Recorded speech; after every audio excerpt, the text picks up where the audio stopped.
Hi there, everybody. I'm Jennifer Angel. This is my overview report for the week of September the 21st. Now, I'm going to sort of see and if I can keep these reports a little bit shorter. I encourage more people to come in and have a listen to them while you're checking out your weekly individual report. So let's see how we go. But this is a very hectic week, so you want to get ready for action. Midweek on the 23rd, the Sun will make a move from Virgo to Libra. It's the fall equinox, so it's a day of equal light and dark, and a time that's great to just spend to rebalance your life and check out where you are, where you want to go to, and how you're going to get there.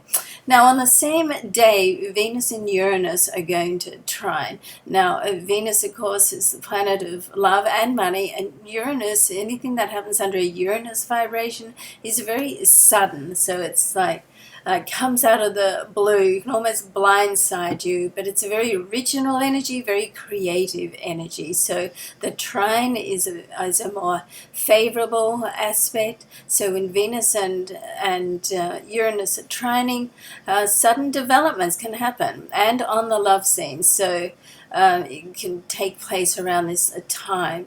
And also the Sun and Saturn are going to interact at the same time. So that sort of brings really more of a taste of reality to it. So, whatever happens this week, even if it seems to be a little bit confusing and a lot of energy going on with the Sun and the Saturn together, it sort of grounds it more. So, I like that. Saturn gets a bit of a bad rap, but I'm a Capricorn, so I've had to, get used to, to deal with it and sort of make friends with Saturn. But anything that does happen under Saturn generally has a level of permanency. Can it be hard work? Yes, but it sets solid foundations. So, I like that about Saturn. So the next day on the 24th, Mars will make his move from the outgoing and extrovert sign of Leo to a more contained energy of Virgo. On this same day, Mercury is going to square Pluto. So keeping all this into perspective here, Mercury is retrograde, so it can be a little bit difficult to express yourself and get your point across. So you want to really take a step back, plan what you want to say, and get your thoughts in order first, because sometimes you only get one shot at getting your point across. So you want to make sure that you use it to your best advantage, okay? Now, the very next day, on the 25th, Pluto will finally come out of its retrograde transit. Okay, I think it's been retrograde for about 5 months. So this can give us a little bit of hope, okay, that things will work out in the end, no matter what's happening, because the sands are shifting at the moment. We are in the middle of 2 eclipses. We do have Mercury retrograde. Mars is moving. There's a lot of interaction.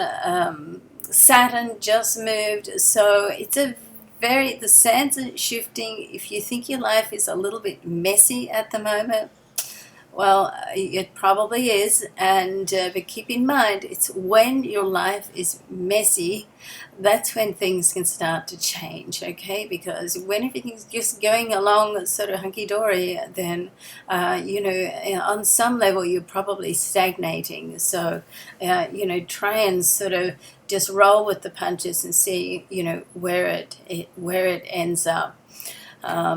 Okay, and Pluto coming out of that retrograde can, just help things to move things along again, rather than just being stagnant. And so at the same time, Mars is going to square with Saturn. Okay, so this can cause a little bit of a stubborn standoff. So you want to be careful of that, because these 2 energies are opposite energies. Mars wants to go forward and being positive. Saturn wants to sit back and hold back and just be more cautious.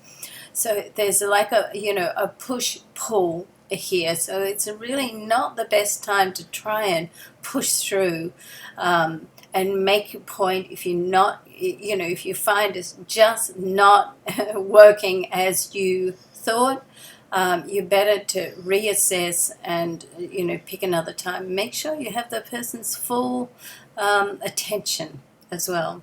Basic, I know, but no point saying to somebody as they're running out the door or in the corridor. You want to make sure that they've got time to hear what you've got to say.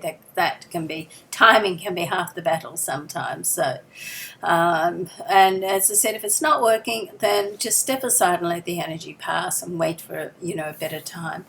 So the week will close with the full moon, which is a full lunar eclipse. It's on the 27th. It has an extra punch because it's also a super moon, and as I said, it's a total lunar eclipse, and the energy of this moon is very intense.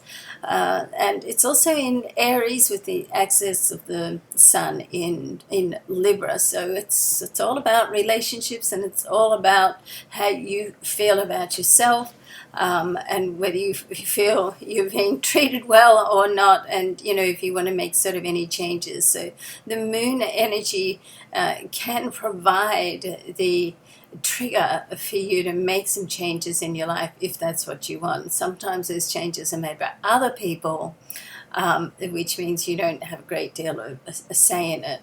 Now keep in mind that the energy and vibration of Mars can be pretty impulsive and emotional, so you want to be careful that you're not being too impetuous, you're not being too reactive, okay?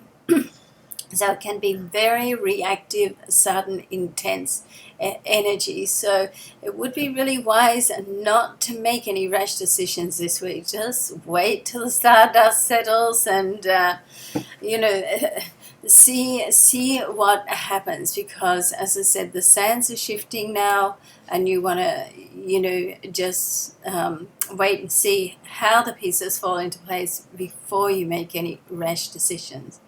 All right, so I ended up, after all that, not being that much shorter, about 3 minutes. But anyway, I do try to keep my videos, shorter and quick to the straight to the point. I know there's a lot of, if you want more intense, longer readings, there's certainly a lot of astrologers who are providing that. So my point of difference, I try to make sort of you can come in and get a quick grab. All right. Hope you're enjoying the videos. If you are, please send them out and on your social networks. I'd appreciate that.